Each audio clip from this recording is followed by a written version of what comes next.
Alrighty, welcome to episode 2 of Lama's Helpdesk for Christmas. About 12 hours later since I went live streaming this morning. It's now the afternoon or late afternoon here, and I have a list of questions people have sent in. So what I was doing this morning is pretty much chiming into the chats and giving people some tips about having a better experience with their devices they got for Christmas or maybe picked up for the Boxing Day sales.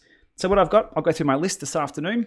I have questions in episode 2, and then I'll jump over to the live chat and I'll take questions live from there. So let me get this up and rolling. And let us know where you're watching to from. I guess London or the UK should be waking up by now. US is probably a bit too late. I think I caught the US this morning. But all should be good to go here. So first of all, the questions are coming in. And I'll leave these videos up and live so people who missed the live can still see them. First question is the kicker snap spin down time. Here's an interesting one. Somebody emailed me the other day and spoke in the comments earlier this morning about the kicker snap spin down time. What is a normal spin down time for the snap? So once you've got your tire pressure correct, once you've got your wheel tightened on correctly, well, probably tightened on correctly, that's what you change if this isn't right. And the readings aren't quite right. It seems to be there's a hidden little tip, and let me pull up my web browser here. If I can get that up and running, apologies for that being off the screen for the moment. Web browser's out of action, okay. Let me have a crack at getting that sorted for the web browser.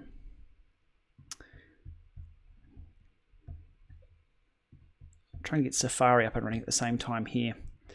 But hidden away in this snap troubleshooting page on the Wahoo Kicker site, it says the snap spin down time should be between 10 and 15 seconds. If it's longer than 15 seconds, then tighten the knob a little bit further. And if it's shorter than 10 seconds, loosen it up a little bit. So it should be within that 10 to 15 second window for your spin down. So 2.5 turns of the knob on the wheel, but if your readings are still a bit wonky, it needs to be within that window. I may do a single video on this as well. It's a really, really interesting tip, but also wheel size on the snap is important too. So check that one out. That's the first one. Let me tinker around with this little web browser setting here. It was working earlier on. There we go. That's what it should look like. Rock and roll. Live television or live interneting. So the troubleshooting there, that's the kicker page. And right where my microphone is, where it says between 10, right about there, just behind there, it says between 10 and 15 seconds. So now I've got that up and running. We can talk about the other tabs that I've got open there. So that's the kicker spin down, kicker snap spin down. Advanced spin downs are also very, very important. Now to get the advanced spin down for both the kicker direct drive and the kicker snap, there's a bit of a trick to it. On the spin down page, if it only says normal spin down, there's some text at the top of the screen. If you tap that text 5 times, it will then pop up with the advanced spin down. You'll then do a 5-minute warm up or a 3-minute warm up, and you'll need to come up to 36 kilometers an hour twice, and then it'll do an advanced spin down. Check that out if you're having weird readings from your snap. So that's the snap covered. We may do an entire video on that because a lot of people are getting these trainers for the first time and may not have gone back through the old videos. AS50 camera firmware, somebody has asked about. Now, hopefully my camera is working as expected. It looks a little laggy, but let's just soldier on. AS50 camera firmware. Actually, I probably should get another camera for this PC for these live streams. They couldn't find the firmware updates. I said earlier on today in my other episode that the first thing you do with tech things is update the firmware. Make sure that you've got the latest edition so you get rid of all the bugs that have already been fixed, because the last thing you want to do is encounter a problem or a bug with your new technology, raise a support ticket, wait for a day or two, try and sort it out, and the solution may already be there. So check for the firmwares on things. AS50 camera, I couldn't find the firmware either on that one, so unfortunately I can't be of any assistance with that. One tip I will give though, if the manufacturer of the device doesn't have the firmware specifically listed or doesn't have a firmware utility, grab the app or the companion app that may be hidden away in there. For example, the Wahoo element and things like that. The firmware, there's no particular firmware tool, but it's within the app. You'll get a notification. So maybe get the AS50 camera application or tool or utility for configuring it and see if anything pops up there with the firmware update. A few questions on my quark calibration video we did today. We've been busy today. So the quark calibration video, I grabbed Von's bike. I did my quark calibration the other day, and I thought, look, I'll pull the camera out for Veronica's as well to show people what it's all about. And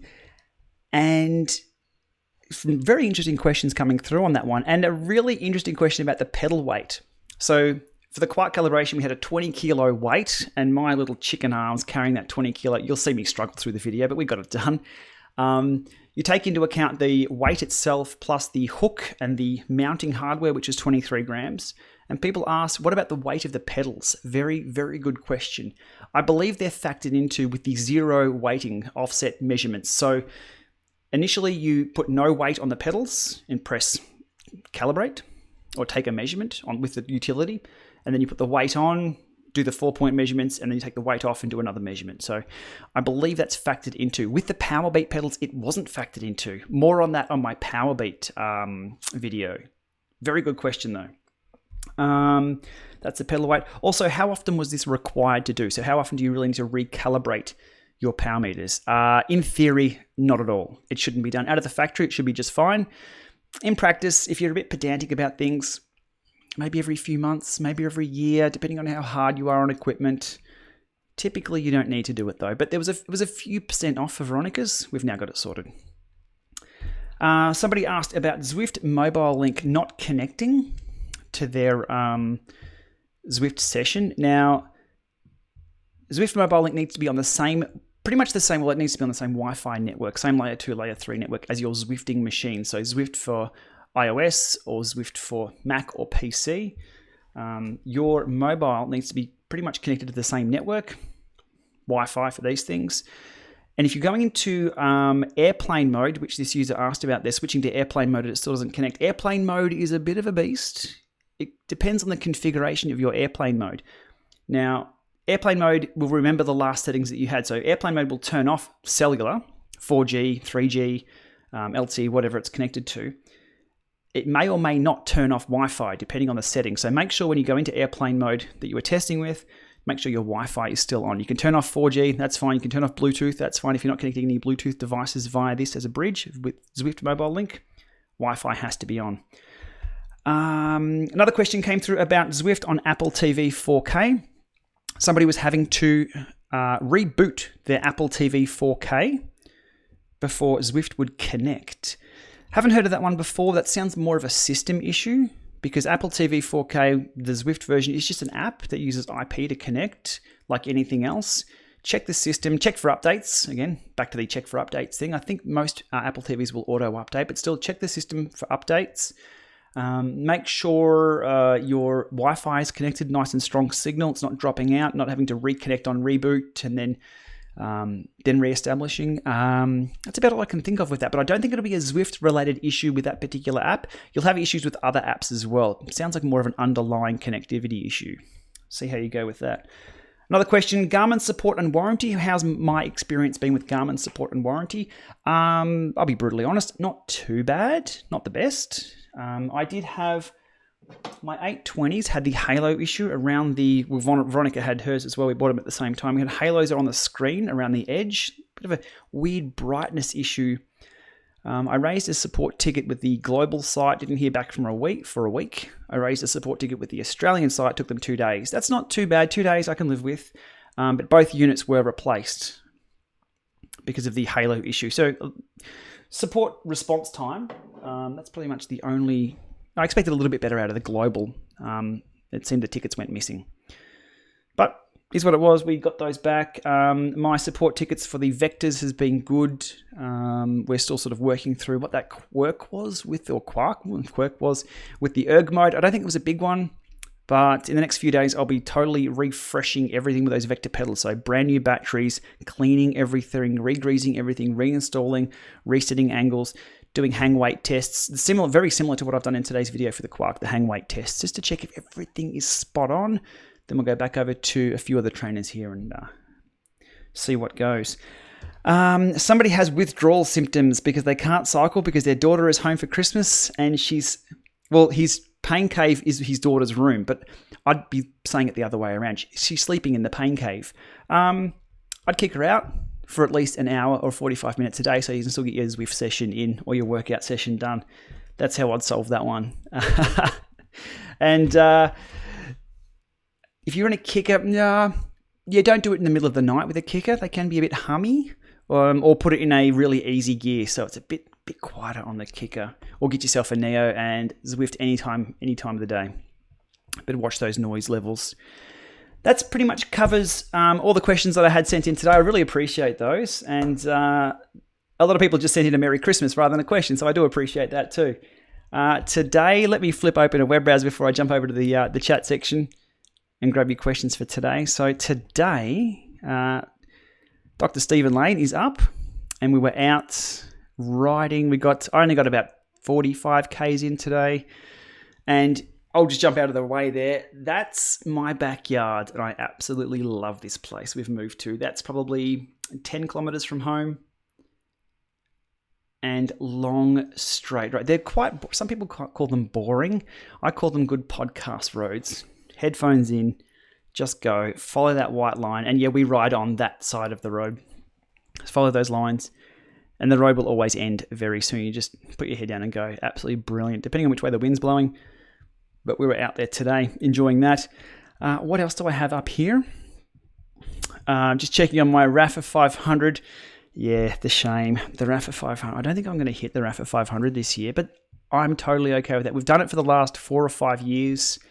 It gets a bit obsessive. Now I am just enjoying it. I'm enjoying those long roads you just saw before. And I'm on, let me just move my buff head. 27% done. Pretty abysmal, but look, kudos to everybody ahead of me there. There's 14,000 people ahead of me in that task. And what a brilliant, brilliant idea. This was born many years ago and still continues on, gets people out of the house. And in the Northern Hemisphere, hats on, not hats off. Brilliant. If you're snowed in, I'd just love to see a virtual version of this. I'm not asking for the virtual Ks to count towards the totals here, but I'd love to see a virtual 500s for people who just can't get out. So there's my update for the Festive 500. Apologies for that. If anyone's rooting for me to get the 500, we'll see. Probably not going to happen though. I've got to enjoy the cycling. Nothing too serious these days. Today I wanted to show you guys the Garmin Connect stuff from the pedals. Again, onto the Vector pedals. I mentioned briefly on the video about the Vector pedals, the analytics you can get from them, which are brilliant. So here's let me just check it's loading up on the screen here. It is indeed brilliant. Here's my Garmin Connect ride today. I do use Strava for everything, but Garmin Connect just syncs automatically for all this. So here's today's 46 kilometers, actually an hour 22, average 33.3. That's not too bad. It goes a lot quicker when I'm sitting on Slane's wheel. Have a look at these extra metrics down here. I'm just going to make sure I'm getting out of the way. I'm enough out of the way. We're good. These pedal metrics here, pretty damn cool. And so what we have is the platform offset. Well, first of all, they love a 3-letter acronym, TLAs. You can see there we've got TDC and we've got BDC. BDC was my Windows NT 4 days, but TDC top dead center, BDC bottom dead center. They haven't named middle front dead center or back heel dead center. Garmin, what are you doing? I mean, right for the picking right there. An extra 3-letter acronyms, please. We need more confusion. Anyhow, I'm just having a laugh. Top dead center start. So you've got peak power phase of each pedal there. This is total information overload. I'm going to nerd out on what these one day. For now, I'm just sort of sitting back going, interesting. But it claims where your peak power is on each pedal stroke. This is with the Garmin Vector 3s.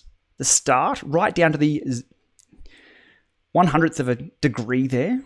An end of your peak power of each pedal. So my balance was a bit wonky today. Might be because we were just turning left and not turning right anywhere. It knows how much you're out of the saddle, in the saddle. But the other one, the platform offset. Very interesting down there on the bottom right. So I'm 1 mil from offset on the left, and on the right, I'm a bit wonky on the right. I'm a little bit sort of to the inside. So whether I shim my shoe to balance that, whether I move the cleat in or out to balance that, I'll have to get some maybe some slow-mo shots. But I think this is super cool because we've seen this technology remain static for a while. Well, for example, the Quark power meter that I calibrated on Veronica's bike today was 4 years old, maybe 4.5 years old. Still as good as new. It's only Ant Plus, but still just as it gives I think a virtual left right, not really a real left right, but it's good enough to get a power number for pacing and power number for kilojoules burnt, etc. So still good enough.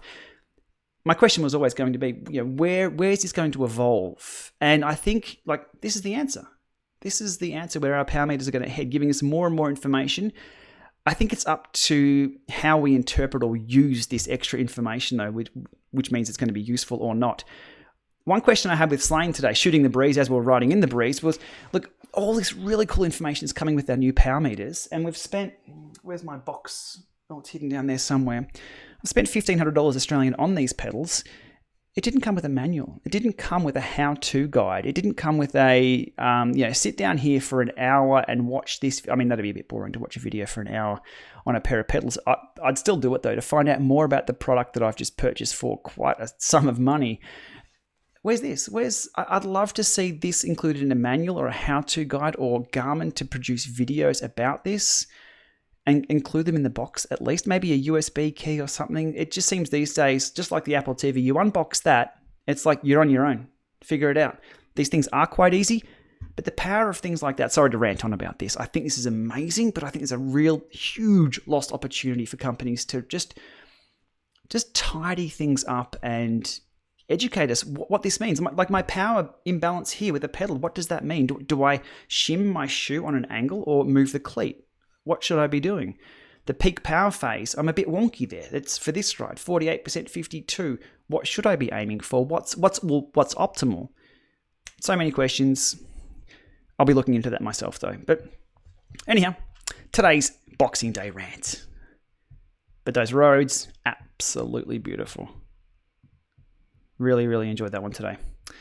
Back to London. It's the only footage that I have. So that's my questions answered, and that's my bit of a discussion about what's been going on today. Beautiful day here. I'm not trying to rub it into anybody, but please just live through our photos and our rides if you're rugged up indoors, and get your indoor stuff going on. So over to the questions now. Sorry if I've missed anybody's questions here. Hopefully you're all doing well. Why is my Kicker 1 stopping dead and putting loads of resistance to get going again? Is it going to die? Asks Stephen. Interesting question. Kicker 1. First of all, update the firmware for the Kicker 1. Perform an advanced spin down. Make sure your ANT signal, if you're using ANT, is super clean. So get your Wi-Fi off channel 10 if it's on Wi-Fi, or 2.4 gig Wi-Fi. Move that over to channel 1 to 3 if you can, or ideally turn off 2.4 Wi-Fi, add to 2.11. Somebody correct me with this. BGA. What you want is AC, I believe, which is up in the 5 gig range. Make sure somebody isn't cooking dinner with a microwave oven nearby that's blowing out the 2.4 gig range locally. And just make sure you've got an ANT Plus extension. I've mentioned this in episode 1 of the Christmas Helpdesk. ANT extensions should not be required whatsoever. ANT, the spec, should go 30 feet, maybe even further. What happens though is computers are super noisy. There's just signals everywhere and interference everywhere, especially through HDMI. If you've got a HDMI cable next to an ANT stick, bad things happen. So move that ANT antenna away from the PC, usually fixes it. So we always say 2 meter extension cable. You really only need a 20 centimeter extension just to get that thing away and just hang it off the side of the desk. Give that a shot. Advanced spin down. They're the options so far. Let me know how you go. Can I use a 9-speed bike on an Elite Dorito? Absolutely, you can. I believe the Dorito has an 11-speed free hub, which is backwards compatible to 10, 9, 8. 7, I get a bit fuzzy, but you should be fine. Any of your local bike stores will be able to help you out with that. Lou V, this is Cool Lama. I am Cool Lama. We have the air conditioning on. Ballarat's quite warm today. Hope you are nice and warm where you are. Coburg? Let me know. I think it was Coburg you're from. I could be well off the mark. Blake asks, have I had a chance to use the Shimano power meter? Did I get to see it at Interbike? I did get to see it at Interbike. Haven't had a chance to use it yet. They're about $2,000. Oh, that's my limiter at the moment, the cost, as with a lot of things and everyone else. Just a general end user here, trying to grab a hold of as much as I can to talk about it and find out about it. And One thing that was cool though with the power meter, I don't have a crank here to show you, and I didn't even think of this when it actually took place in front of me. Because it's a dual left-right, I didn't even think of how the left crank would be connected, because the right crank has it all built into the spider, and the left crank has a little interface that goes in with a little plug. It was kind of cool. I'd love to show everyone that. So if I can get a hold of one, that's the first thing I'm going to show. I believe it also has Bluetooth security. It had a secure ID to connect to it to update firmwares and things. Whether it was just a model that I saw, I'm not quite sure. It could be a beta version that I saw or a private test version that I saw. I'm not quite sure. But if it does have Bluetooth security, all kudos to Shimano for that. A lot of the products that I'm talking about here are open protocols. For example, if I leave my Tax Neo on here, somebody walks past the front of the house, they could easily connect to my Tax Neo and update the firmware for me. That would be very nice of them to do that, but my background is IT security. You look at the malicious ways that can be broken as well. If someone comes past and updates the firmware and then shuts it off halfway through, yeah, kind of dangerous stuff. I think we're probably still 2 to 5 years off really any security. This is still such an emerging industry for sports tech. The security side of things does need to be looked into though. I think we're still a few years off that being a problem, but we need to make them aware of it. Louis in Brunswick, right nearby. Tax is ditching the Edco Free Hub. Are they replacing them for all current users? Oh, I didn't know that. I thought the Edco Free Hub was working okay. What brand are they switching to? No, I'm not aware of that one. I shall note that down though, and we'll look into that for a little bit more info. I haven't personally had any problem with the Edco Free Hub. The Edco Free Hubs, if people aren't aware, they are cross-compatible with Shimano, Campag, and obviously SRAM, same as Shimano. Let me know if you have any issues yourself with that. I'm keen to know more about that and problems that people do encounter. Benjamin states, my Stages power meter readings on my Garmin give constant dropouts, resulting in useless power data. It occurs only with the 520. My 810 is fine. All the firmware is up to date. Are you familiar with this? Benjamin, I am very familiar with this. Try this one for me. Let me know in the comments here. Are you using an out front mount for your 520 and the Stages? Let me know if you're using an out front mount. I've seen this quite a lot. This issue rises up, no real resolution that I hear of, and then disappears. If there's no resolution, problems usually disappear anyway, because people just move on. Let me know if you're using an out front mount. The issue being the 520. I went and bought another 520. I got rid of mine pretty quick. I'm not a big fan of the 520 with its very, very minimal storage space on here. The antenna on these, the antenna on this, depending on which one you're talking to, they blame each other, as was always the case. Yes, you do use an out front mount. Okay, you talk to Stages, they'll blame the Garmin. You talk to Garmin, they'll blame the Stages. It's the distance. Grab yourself, and I know you probably have a really beautiful bike and you've got an out front mount because it's nice and aero and it looks pretty cool because that's what most of us use. Try the stem mount just for a ride or two, maybe just for a week. Grab that little puck mount. I don't have one nearby. I have a lot of other junk though next to me. Throw it on the stem for a week or two as a test and get back to me. Either shoot me an email or a personal message. I'm really interested to find out if that fixes your problem as well. Just moving that a little closer to your Stages. I won't call this a solution. I'll call this a test because I'm a big fan of out front mounts. If you had a Neo and your cassette wobbles at all, the bearings in the Edco are busted, FYI. Okay, so the Edco are blowing bearings. Ooh, interesting. Sorry, I might have read a bit too far into that. Yeah, anything wobbling around with your cassette on a smart trainer should be locked in. The only movement should be in the right way or free hubbing backwards. Bearings break. Interesting. Okay. Blake asks another question about my thoughts on the Element Bolt over the Garmin that I use in most of my Lama labs. The Element Bolt over the Garmin. Look, for data recording, and again, it's very interesting, and I won't point the finger at anybody in particular because it's just what people do. If you have trouble with one company and you sort of talk to two companies about this is happening with theirs but not yours not theirs, the default's just finger pointing.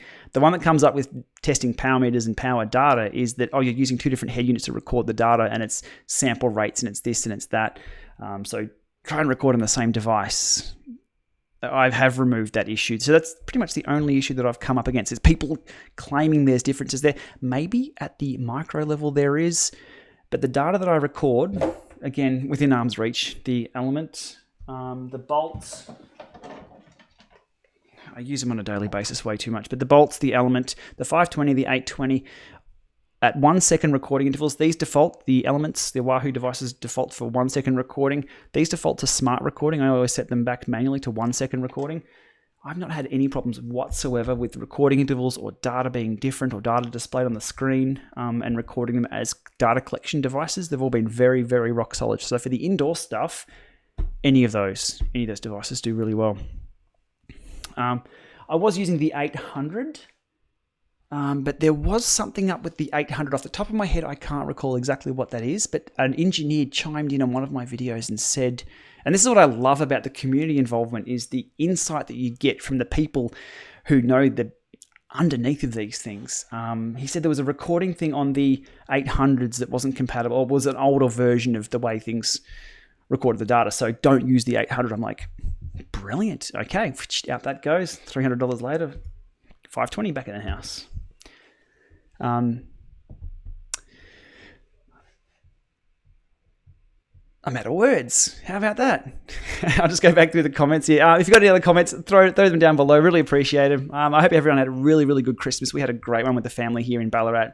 I guess on a personal level, we've bought the house here in Ballarat, and we're dropping out. Sorry, we've lost some internet data there. Okay, we should be back. Yeah, the house we have here, we had all the family over, so it was absolutely brilliant, and it was really good to be able to have the space finally, not only for these kickers and everything that we've got sort of piling up here, but for people to come over as well.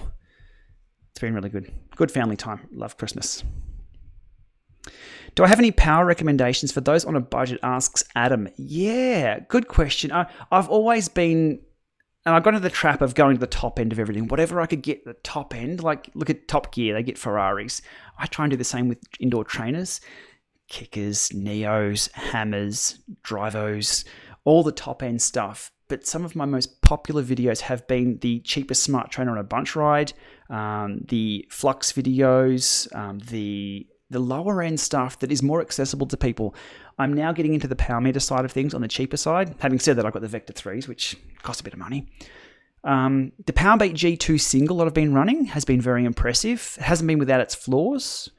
But Powerbeat, there's a lot of potential there. Mentioned this morning on episode 1, we have the XKD, which I keep putting away, so I can't show you guys. The XKD, which is very similar to the 4i. I'm hopefully, fingers crossed, catching up with the 4i team over at Tour Down Under in Adelaide in a couple of weeks. So I really want to cover the basics and the lower, because that's where most people are. That's where most people are looking. The average viewer, the average Zwifter, is your C-grade racer who doesn't want to spend that a lot of money. So recommendations at this point in time, not any particular brand, just buy from a reputable source that you can take things back. These things are complex, so you will have issues potentially. Do your research. Be careful of the research that you do online with any of the forums, because you'll get the keyboard bashes and you'll get the negative side of things quite a lot. But I'm looking into those power meters, so stay tuned for reviews of those cheaper ones on my stuff. DC Rainmaker as well. Check out Ray's reviews. Ray's covered a lot of the cheaper ones already. And look in the comments section, because both Ray, myself, Titanium Geek, who else is out there? Smart Bike Trainers. There's a ton of people doing similar things, but the value is in the comments as well, which is like people who are watching right now. People who have the same experiences, maybe some bad experiences. Somebody the other day was saying about their power tap pedals, their bearings blew out twice, so they've replaced them. That's their experience, not my experience, but just read all those, read up, dive into it, and never hold back. Just buy something from a reputable seller so you can return it if there's any problem. An 800 is all I've ever had. Don't be sad about that. An 800 Garmin Edge 800 is absolutely brilliant. They work very well on the touch screen. The touch screen is to die for on those things. It just works very, very well. My opinion on purchasing the Asioma, I can't even pronounce that one. It'd be easier to buy it than pronounce it. Versus the Vector 3, both in dual config. I haven't had any legs on, feet on, clip in time with the Asioma power meter. Jump over to Ray, dcrainmaker.com's site, and have a look at his reviews and comment section over there for people who may have purchased those. and their experience on those. Definitely something I'll be looking at getting into though. But the Vector 3s, the only gotcha that I've got is that little quirk with the 20 watt erg mode. Again, which may be me, which may be my setup. I could replicate it. We're having a bit of issues, but I'm hoping a new firmware or me reinstalling them, ripping the batteries out, putting new batteries in. I'm going to really try to make them work as best as per spec, because they are good looking pedals, but they are expensive. So we'll cover all things. Back off the indoor trainer. I've tried everything to connect it to my Mac 520. Not quite sure, Darren, of your question there. My Vector 2s died before Christmas. You know, it's funny. As I mentioned in my Vector 3 video, I steered clear of the Vector 1s and the 2s because of the pods. I didn't want to have the hassle. We're throwing bikes in and out of the cars and on planes, and I thought I'd snap the pods off. I really would. And here I am at the moment riding around with Vector 3s with another power meter that has a pod. Yeah, good one, me. But they are a quarter of the price. So I'll cut them some slack there on the, these are the Powerbeat pedals. But the Vector 3s, I'm super, super excited for them to be the solution. But I'm also interested to see what PowerTap do as a response. The PowerTap pedals have been around for a lot longer. They're a bit heavier. They've been great for my last 12 months, and the accuracy. I've still got them here. Still got the cleats clipped into my pedals, or bolted into my shoes, sorry. So they're not going anywhere in a hurry, but I'm keen to see what they can do as a response, because they can't be sitting on their hands. I expected PowerTap may have had something at Eurobike this year. There's a few firmware updates and a few things trickling through, and a few rumors here and there from Cyclops/Saris/PowerTap. We shall see their response at the pedals though. Maybe just another price drop. I think Ray has mentioned that. That'd be the way to go. Do I use a spacer for the Tax Neo with a 10-speed so the rear derailleur doesn't rub? Good question. No, I don't use a spacer with the Tax Neo. I'd have to leave the stream to see if it's rubbing. I don't use my easiest gear on the Neo a lot. But I did notice one of my bikes was very, very close. So no, I don't use that the spacer. I try and keep everything compatible, so when I'm throwing the race wheels in and out, it's exactly the same. Regarding the Vector 2 question that I stopped reading and had a bit of a conversation about by myself there, should I keep them or I'm getting a replacement set of Vector 3s? Oh, yeah. Yep. If you're familiar with the Vector 2s, go the Vector 3s and just see what the experience is like. If you're familiar with the Garmin Connect, how everything works, or go something like Power to Go. I'm not familiar with Power to Go. Power to Max, maybe? Go the Vector 3s. And please let me know if you do go the Vector 3s and your experience. Because again, I guess early on, many years ago when I started blogging things and writing my reports, it was just, here's what it's like for me. And, you know, I was very single-minded about everyone will have the same experience. And that's not the case at all. I'm now, like, the comment sections are brilliant to see everyone else's experience. So I'm really conscious of not reporting something like this is how the experience you'll have as well. Well, unboxing is always the experience you'll have because things fall out the same for everyone. But yeah, how things ride, how things work. If something breaks, it may not break for you. Let me know if you go the Vector 3s. I think they're beautiful looking pedals. I still have a soft spot though for the P1s because they just work damn well. Are you going to try more low-end trainers? If I can get my hands on them, for sure. Absolutely. They're the most popular videos that I do. They're low-end trainers, accessible to everyone, and they're just entry-level. They're cheap entry point, I guess, into Zwift, Trainer Road. And look, as I mentioned this morning on episode 1, there's a lot going on in indoor training. We had Virtua Go, Zwift, similar to Zwift, launch public beta this week. Sufferfest have come out with some new videos. I just renewed my subscription to Trainer Road just to keep Zwift honest with erg mode. What else is happening in the indoor space? Kinomap going multiplayer or sort of multi-game player on Kinomap. So there's tons happening here, plus running. Kinomap have had running for a while. Zwift should have running very soon. There's tons happening here. And the entry-level stuff is where everyone wants to start. And if that works for you, you then upgrade. Ride upgrades and ride upgrades. Do both. Having trouble trying to calibrate my Tax Flux with the Tax app. It is fine to do this on the Garmin, asks John. I'll revert to the standard IT thing. Turn it all off and turn it all back on again. But only turn on the phone. Turn everything off. Make sure everything disconnects from it. Turn the Neo off. The Flux off as well.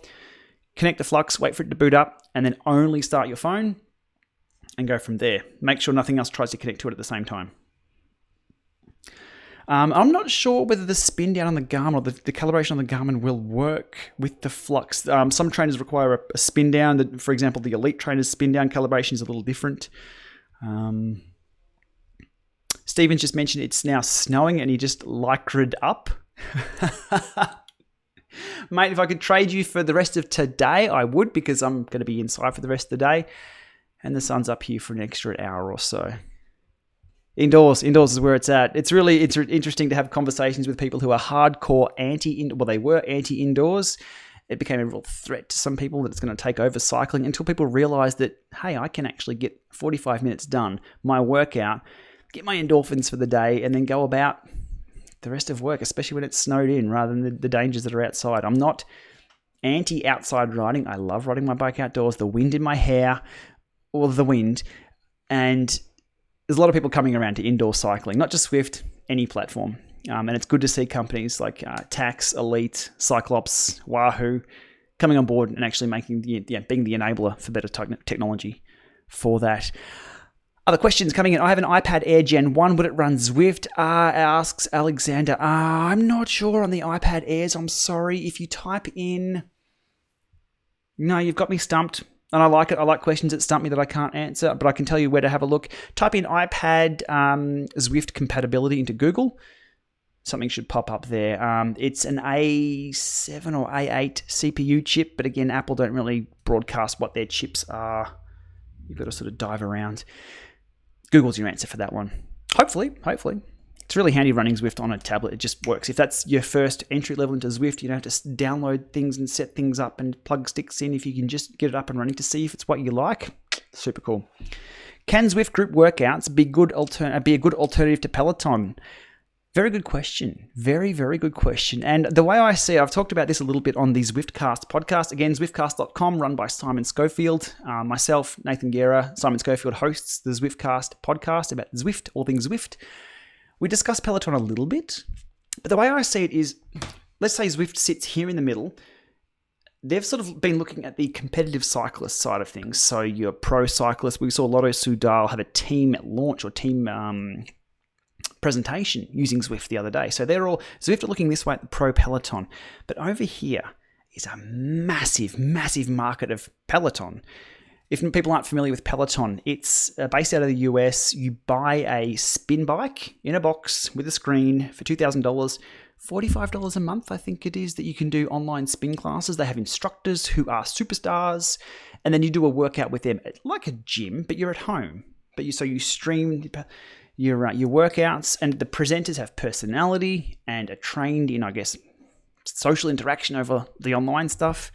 Super, super cool.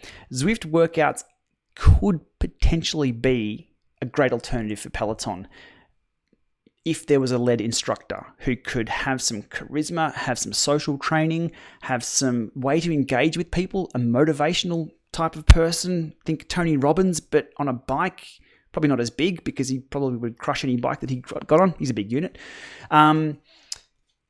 Yeah, there's a potential there for sure. And I'd love to see Zwift do that. I mentioned that in one of the previous Zwift casts. I'd love to see Zwift hire, let's say 14, this is my hypothetical, 14 people to hire from Zwift. They get them in from around the world because you've got Follow the Sun. It's always ergo time somewhere in the world, 6 a.m., 6 p.m. Hire some people, come in, teach them up about motivation, give them personalities if they don't already have one. Well, that's a bit rude. Establish personalities with them. Have a good cop, have a bad cop, have a mum, have a dad, have a grandma, have everyone. Cover the spectrum of everyone who uses indoor spin bikes, and that is everyone these days, and have them schedule rides where they're the leader. They'll talk you through it. Have a couple of... They've already got the pro guys doing it, but are the pro guys the best at being charismatic, being motivational, or are they just like, go hard or go home? That doesn't work for everyone. I mean, who wouldn't love getting on and being... I would do a workout with a grandma who's up there and ripping into it at 70 years. That'd be cool. And that's... So I think... Sorry to long-wind this answer on this, but I think there's a massive potential there to have it. The way I do it, I'd have what Peloton do, have a live stream screen down here of the instructor yelling at you. maybe only one-way chat, but getting yelled, it's so easy for a workout when you can just switch your brain off and just you're told what to do, just do it. Nathan Guerra from Zwift Community Live runs a few coached sessions, and he does exactly the same on Discord or on the stream. You just ride your bike. It's not well, you can do it in erg mode if you like, but the sprint sessions that I did probably about a year ago with him were brilliant because you're motivated by Nathan telling you what to do. You don't have to think, and sometimes that's the easiest way to do it.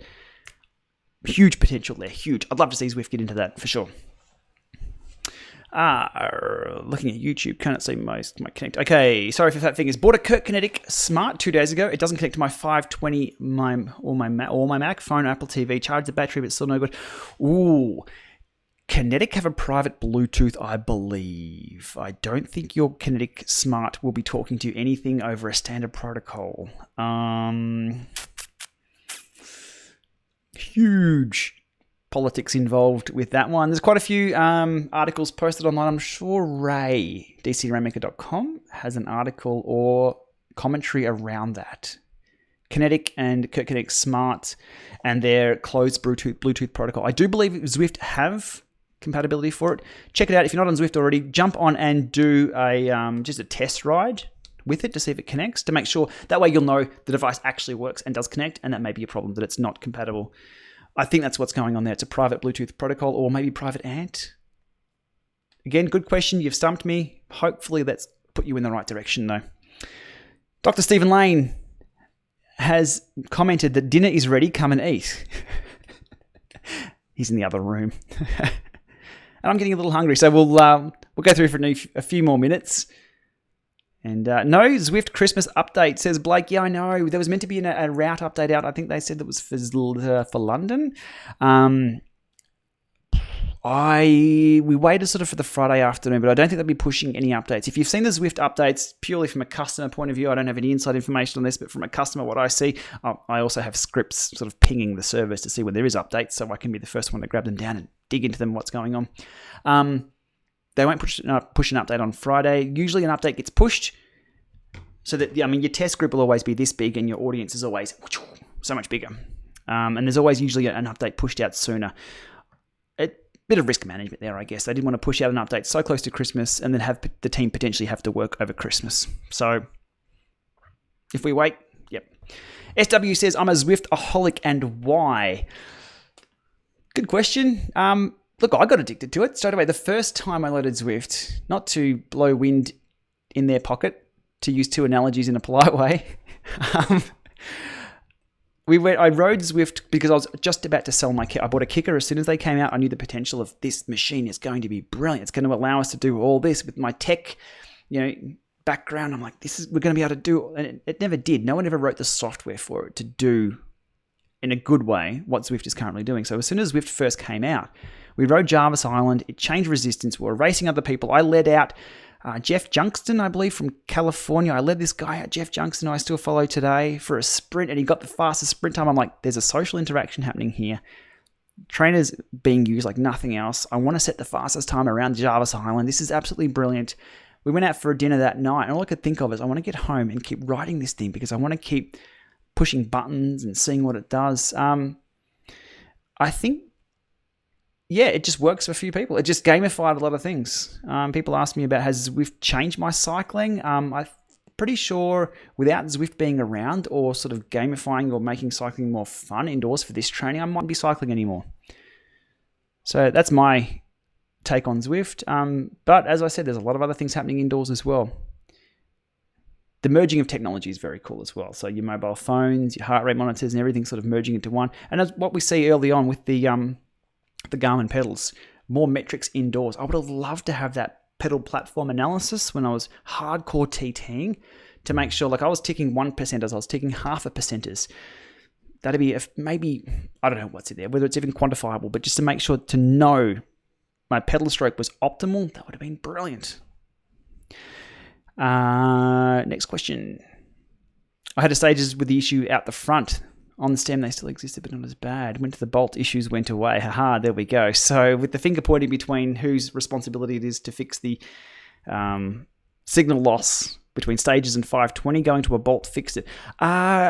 I was asking somebody a while back, probably 6 months ago, if they had the same issue, if they could go and get the Bolt and pair via Bluetooth. The Bolt will pair to peripherals via Bluetooth. The Garmin 520 and 820 will not pair via Bluetooth to peripherals, only to your phone.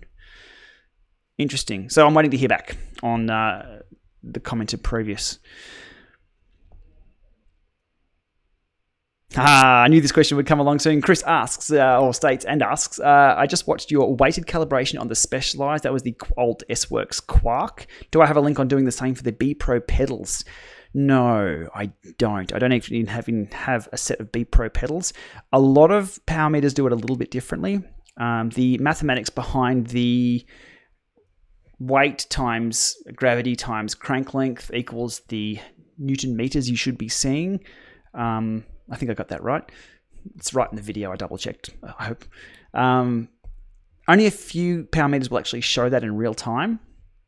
I'm hoping to get the Watt Team Powerbeat power meter to show that in real time as well. If they're not going to show it, I'm going to sniff some ANT packets and see if it transmits that in RAW in the packet. We shall see. So many things to do, so little time. The 12 Days of Christmas and Festive 500 overlapping is trying to make me quit cycling. Quit cycling? Quit cycling outdoors? Quit cycling in general because there's too much going on.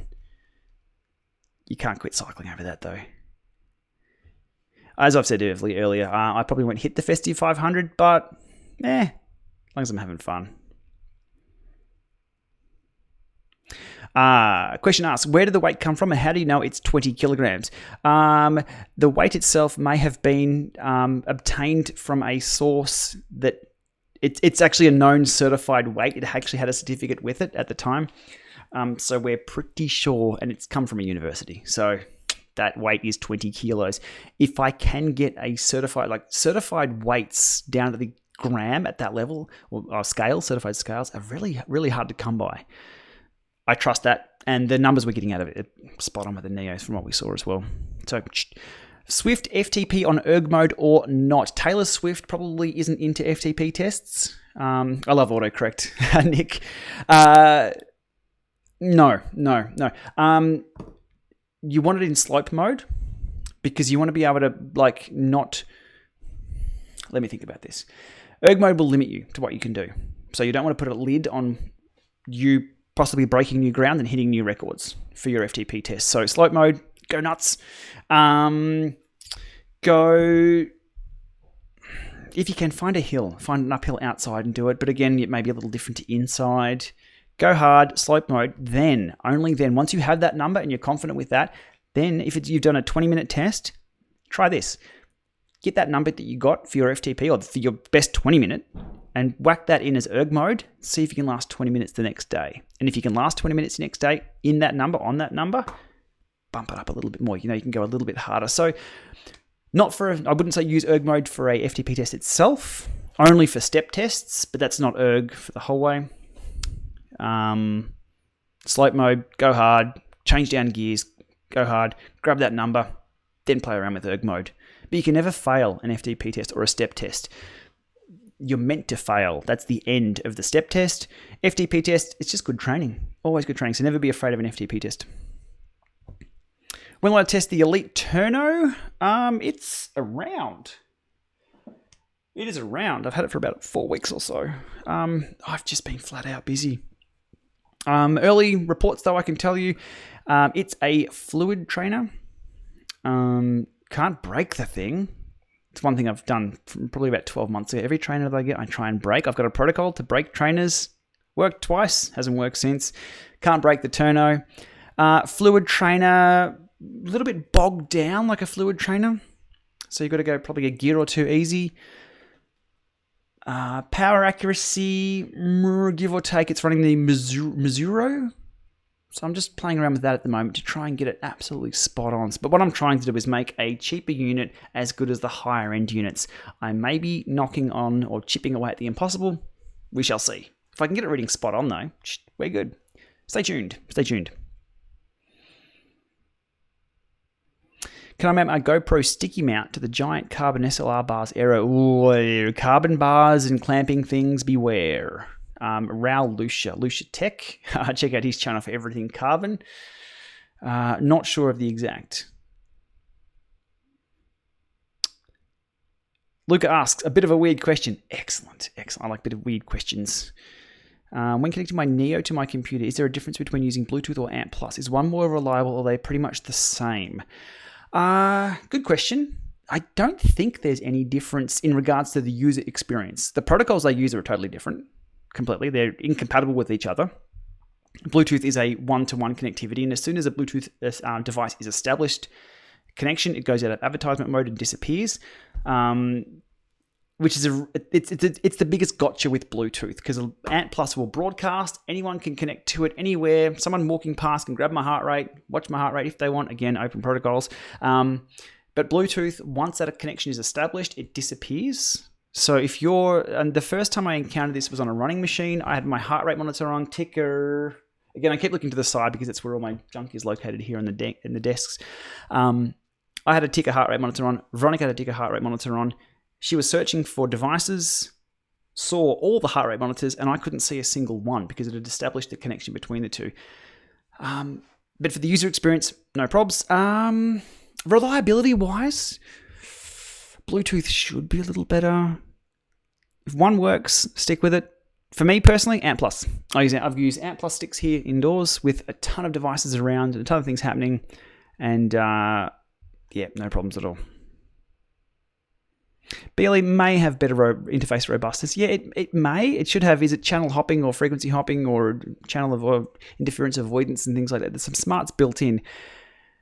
What happens though is the spectrum itself is completely blasted by, say, a microwave, and we have one of these microwave ovens that heat up food and other things.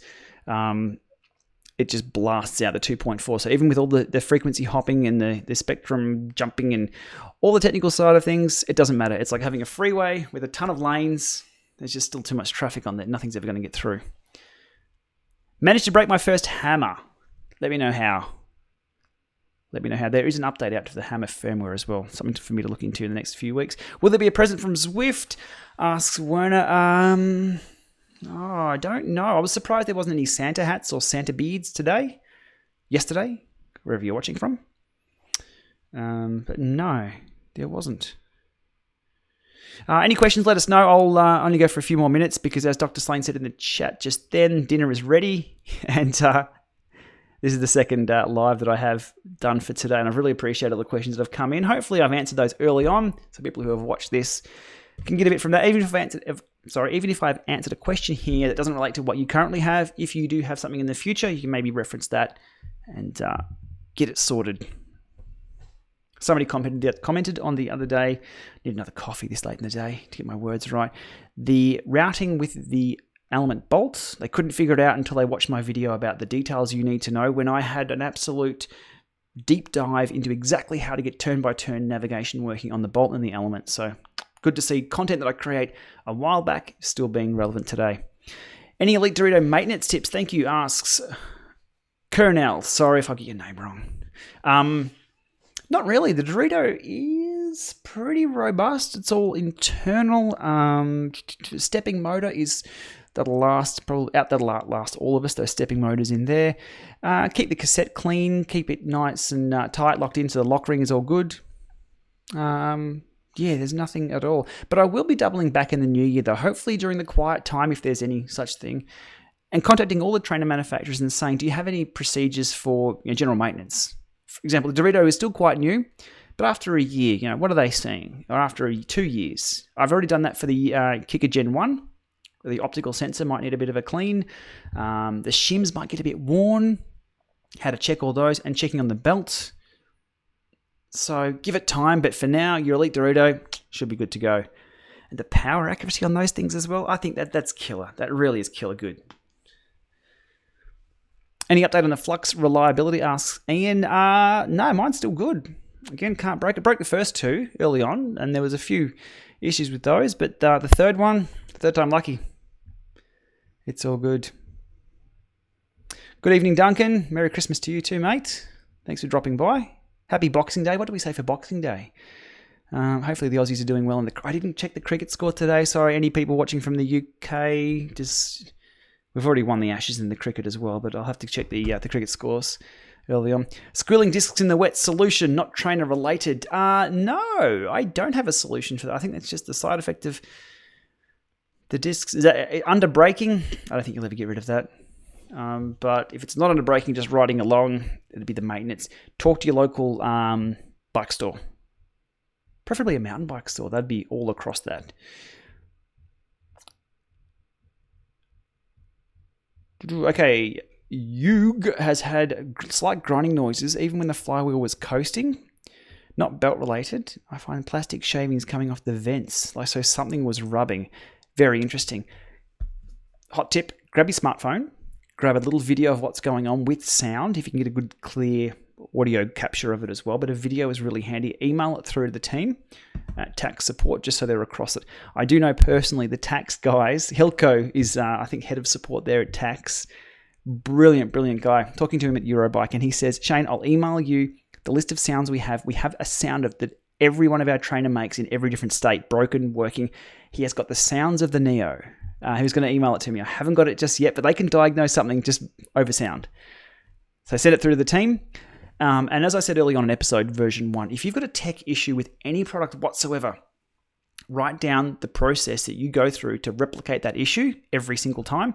Let's just say your flux fails to do resistance after 5 minutes. So write down, obviously, the tax flux, this firmware version, using Zwift, hypothetical situation here. And after 5 minutes of this course, using erg mode, blah. And if you can repeat that, they absolutely love it. And I always try and provide as much technical support to the technical support people so they can replicate it themselves. If they can replicate it, you'll get a solution very, very quick. If they can't replicate it and yours is a once-off, they'll still try and provide an answer, replacement, etc. Always purchase from a reputable retailer though, always. Nigel states he's been very happy with his 4i power meter. Had a first generation and the company upgrade for free to a second generation. That is cool. Nigel, thanks for sharing that one. It's always, again, a lot of the time it's not about the product. It's about the support they can provide with that product that makes all the difference, because a company's intentions is usually always pretty good. Put out the best product they can. If they put out a better one, and replacing yours with the second better one, that's brilliant. Absolutely brilliant. How to keep loyal customers, for sure. That's how to do it.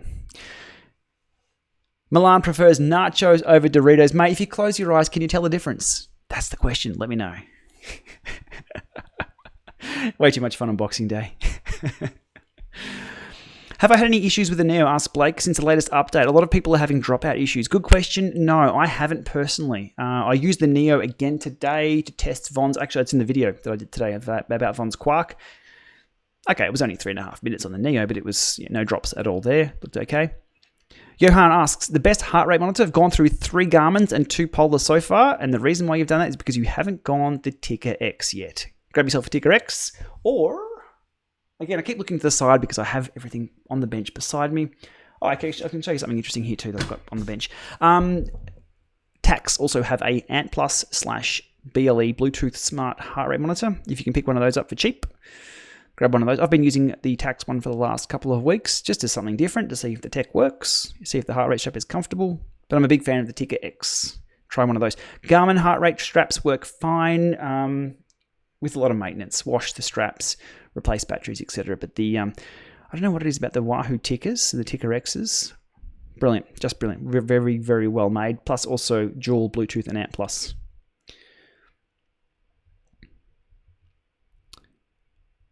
Oh, excellent. Someone else, or not really excellent, but someone else has commented there. Yanni of Wigan have had more dropouts since the recent update from the Neo. Okay, cool. I'll keep note of that. I frequent the Neo user group forums here as well. I've just got a list of the checklist of what I've been going through for episode 1, and one of them was the Tax Neo owners group was one to check out. My stage is each CR2032 batteries in Zwift. I presume it's because there's basically zero coasting and no chance to the PM to go to sleep. Asks you, or states Yug. I don't think a power meter will go to sleep unless it's zero cadence and not moving. The stages probably has a sleep time out of 5 minutes, I'm guessing. But it probably wouldn't be just Zwift related for eating CR2032s. Check firmware updates. A few of the earlier model stages needed firmware updates for better battery life. It probably had a better sleep pattern thing there going on.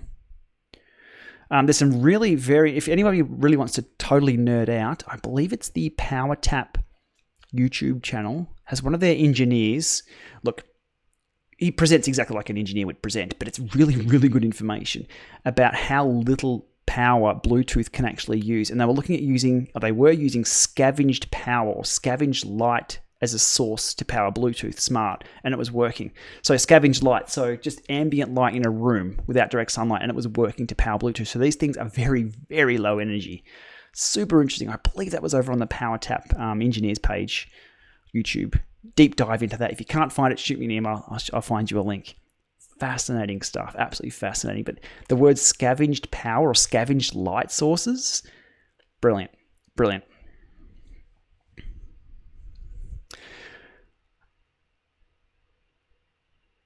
Guido has the Tax BLE Amp Plus strap. Cool. Excellent. I really didn't know they existed. I didn't know until I went through Tax's catalog and sent them a massive order of all the stuff that I got sent post Eurobike.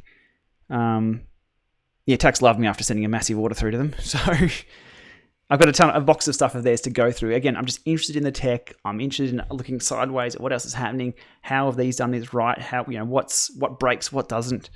So that heart rate strap is interesting to look into. No accelerometers in it though, so it doesn't not like the Ticker X where you can bust that into running mode and get running on Zwift.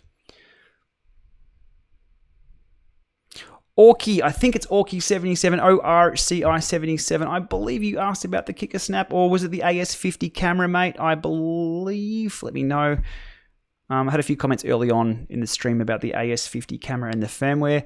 In a nutshell, if I did get that right, and that was you asking that question, the comment was, I couldn't find anything either. I had a quick look for you, mate. But the comment was, grab the utility app or the companion application and see if it detects or alerts you of any firmware updates within that app, just like the Wahoo stuff does for their devices. There's no utility to update the firmware, but if you open the app and connect to your device, it'll say, hey, there's a firmware update, by the way.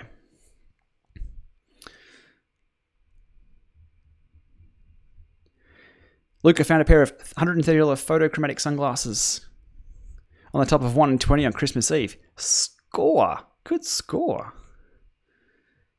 And good work riding the 1 in 20 on Christmas Eve. Good stuff. The 1 in 20 is a classic climb there in Melbourne, down the road. About 7 kilometers, roughly 4%. Steep at the start, flat in the middle, steepish at the end. Beautiful sort of rainforest just outside of Melbourne. How often should I relube my bike when it's on an indoor trainer? Good question. Maintenance schedule should stay the same as outdoors. If it's squeaking, put some more oil on. Also, what I've got here as well. Here's the brain of an elite Drivo. That's what drives a Drivo. That's the brain. And the reason being I have one of these is because I blew the firmware up on it. I tried to reflash the firmware with the incorrect binary type. Yeah, bad things happen. Thanks, Elite, for sending me one of these. I've got to send Elite this one back that I broke. So when people ask about using smart trainers outside at races, that's why I pretty much say no, don't do it if you can help it, because that and water, it's a computer. Very bad. But if it's a nice day, you can get away with it. Go for it.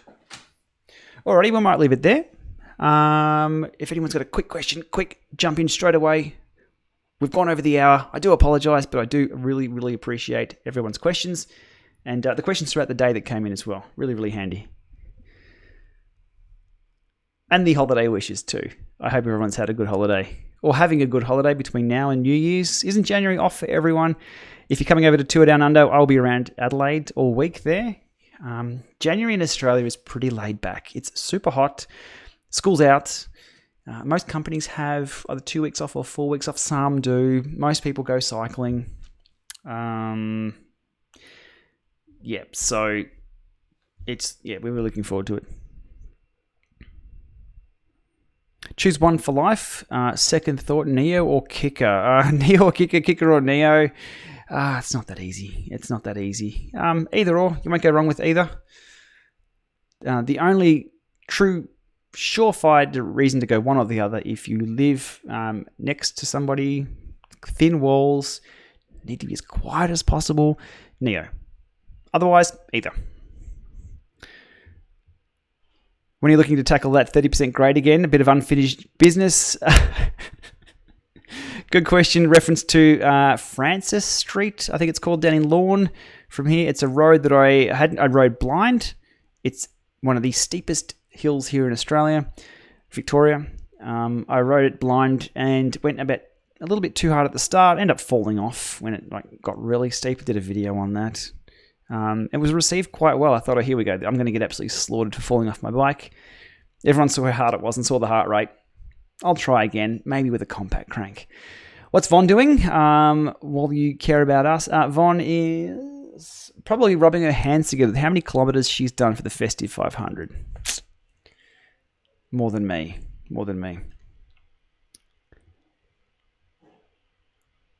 CK Action Sports, tax near for Christmas. I don't know what to do. What to do first on Zwift? What should I do? Mate, clip in and ride. Simple as that. Just clip in, ride your bike. Go up Watopia Wall. I think by default it sits you on the flat course, but go up a hill. Just get to know it. Down arrow key does your U-turn, so if you want to spin around, just explore. Just explore. And, have a crack. Joining a race or a group ride might be a little bit intimidating, but have a crack at it. You can never fail. If you fall off the back of one of these bunch rides, it doesn't matter.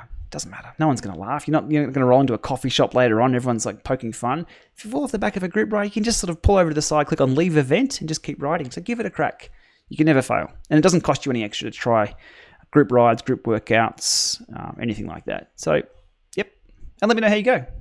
Can you hear the experience? Maybe get involved if you really want to get deep into it. There's Zwift Riders Facebook group, zwiftinsider.com, which was Zwift blog, have now got a ton of videos up about, have a ton of information up about tips, tricks, news. And if you search for my Zwift tips, there's over 36 or 37 really short little videos about Zwift, about different buttons, unlocks, calibration, anything related to Zwift I throw up. I'm doing it daily, so I put a camera up with what's going on and try and share the love. O'Hare Street in Coburg? No, I haven't done O'Hare Street in Coburg. Will I purchase a Kicker Climb? Is it a gimmick? Hopefully I'll have a media/demo unit of the Kicker Climb. We'll see. I'd love to get a video out at the same time as Ray does about the Kicker Climb. We've already done one from Eurobike, but what's the production version like? How does it integrate with the software at home? Because when you see something demonstrated, it's set up perfectly. What's the user experience like? What do you and I experience when we unbox one of those, throw stuff at it? So hopefully I get a chance to do that very soon. Are the issues with the tax flux solved? They appear to be. My third one is. I can't break my third one. Again, always purchase from a reputable retailer, maybe preferably locally. So if you have any issues whatsoever, you're covered by either a 12-month warranty, 24-month warranty, whatever they offer locally. What about a chat with Von in front of the green screen? Maybe in front of the fireplace? Maybe I've got Dr. Slane here, actually. I should get Slane in. We'll do some coaching stuff online. Slane's got himself a nice Cervelo bike. He's got the Di2. He has the D-Fly, which is changing his Garmin screens with buttons on top of his. He's fully decked out his bike. We should show that on the channel, I think, as well. We can all geek out about that. Ant Plus / Bluetooth bridge recommendations to use with Ant Plus and iOS devices. Yes, the NPE cable, CABLE, connect Ant Plus to Bluetooth low energy cable. Did I get that acronym right? Top dead center, bottom dead center. Callback. NPE, North Pole Engineering Cable. I've done a video on those. I think you can pull them off Amazon if you're in the US. Type in Shane Miller or GPLama NPE cable or Bluetooth bridge in YouTube. There's my videos about that. More trainers with built-in rocking. Are they coming? I believe so. I think there might be a patent on that as well that was discussed in one of the latest Zwiftcasts. Check out the Zwiftcast. I think it was the last episode. Previous might have been episode 39 of the Zwiftcast on zwiftcast.com or find it on YouTunes. It's getting late. iTunes. And we talk about the rock plate, people making their own ones. But I think there's a patent on that. It could be causing some trouble. Patents. Getting in the way of everything. I've got to run very, very soon, but I'll try and get everyone's questions done. What do I recommend? A kicker or a kicker snap plus power meter pedals like Vector 1s or P3s? It really depends. GC77. I did a video the other day comparing just generically a wheel-on trainer versus a wheel-off direct drive trainer. Check that one out. It really depends on your circumstance. If you have cross-compatibility, if you've got a 10-speed bike, an 11-speed bike, a 9-speed bike, the wife's bike, kid's bike, husband's bike, etc., wheel on might be the way to go. If you've got just the one bike, it's your dedicated pain cave and you're ripping out massive watt bombs, go the direct drive, no wheel slip. Power meter pedals, Vector 3s, they are beautiful. I love good engineering. They are beautiful looking pedals. Still getting to the bottom of, obviously Bluetooth support when that comes out. Stay tuned on those. P1s, known good for me. They've been great. Due diligence, though. Do your research on those. DCRainmaker.com and any other reviews, any other reputable reviews online. Check those out. Sprinting on trainers is so dreadful otherwise. Yes, sprinting on trainers. I've done a video on that way back. Sprinting on trainers, you can't heave a bike side to side. It's straight up and down with your legs. So it's good for building muscle, building tension in the legs, just breaking the muscle down. But if you want to do proper sprint training, get outside. You've got to get outside and throw that bike. And the bikes move around a lot. You can sprint indoors. If you sprint indoors, you get good at sprinting indoors. And a little bit of strength for sprinting outdoors. The snap, outdoors, you'll wind to gear up. It's a different game. Good tailwind. If you want to be a sprinter, you have to do both. Strength indoors, technique, and strength outdoors. And try and break your bike. Really, please, just try and break your bike. It probably won't break. If it does, get another one. It doesn't care about you. It's only a bike. But don't compromise your training to reach your maximum potential by trying to treat a bike like a trophy. It'll be gone in a few months, years, anything. Go hard, and then go hard again tomorrow. Big believer in that. But don't be reckless. Much.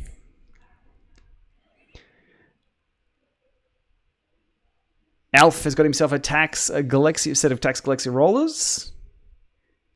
Finding it more beneficial than the old Turbo Trainer. Fantastic. Yeah. A set of rollers should be in everyone's cupboard or in the trainer room. It depends on where you store them. It's a good skill to learn. I ticked all the boxes in cycling. We did a bit of mountain biking. We did a bit of road, TT, track, everything. I still hadn't ridden rollers. So getting a set of rollers a couple of years back was great. And the Galaxia have the bit of concave in them, so it keeps you in the middle. Heaps of fun. It's a good skill to have. If you see, is it a Specialized Ruby? Is that the little girl on YouTube or Facebook and on social media? Have a look at, I think it's Specialized Ruby. She can ride rollers standing up and someone threw her Christmas presents and then she can jump. Phenomenal. Unbelievable. I can't do that. I'd fall off and break another collarbone. Did I manage to do a video riding the real world versus virtual reality on the Garmin 520? Yes, I have. I've done the video. I have to tie it up and do the speaky bit. In a nutshell, it works on the 520. It's not as elegant, though, as on the Elements. It doesn't show you the virtual gradient on the screen, so it shows you just the sort of the side profile of where you are, and you can race yourself, so it works. And I'll show you the video on the video, the process of how to get it working. My hiccups that I had on it was it rebooted halfway through one of my rides up a hill. That was a bit disappointing. So that was either a firmware issue or a quirk that I had with the version or whatever setup that I had. But then I downloaded a route into Garmin Connect and then rewrote that. That worked pretty well. I have everything filmed. I just have to tidy it all up and have a chat about. But on Garmin.com, the forums there's a recipe of how to do it. It's not as easy as watching a video though on how to do it. It's a bit of a bland this and this and away you go. I like to present, if you watch my stuff, you could pretty much replicate what I do to have the same experience. We'll get there. New Wahoo product announcement in January, I hear. Really? Probably a new Element. Really? I need to know more of this inside information. I believe that the Climb was coming out in January, or end of January. Okay, I really have to run. But I really like reading all your questions. If I didn't get to your question, grab the video and comment on that. I get notifications of people commenting on videos from ages ago as well, and I make sure I go through those, and where I can and where I've got time, I'll answer everyone's question. If I can't answer, if I don't have the question, to be honest, I don't know all, and I don't know a lot, but I can tell you where to go and grab a good question, an answer to a question, or who to talk to. It's supposed to be called the Element Rival? Okay. Link me to the information. Interesting.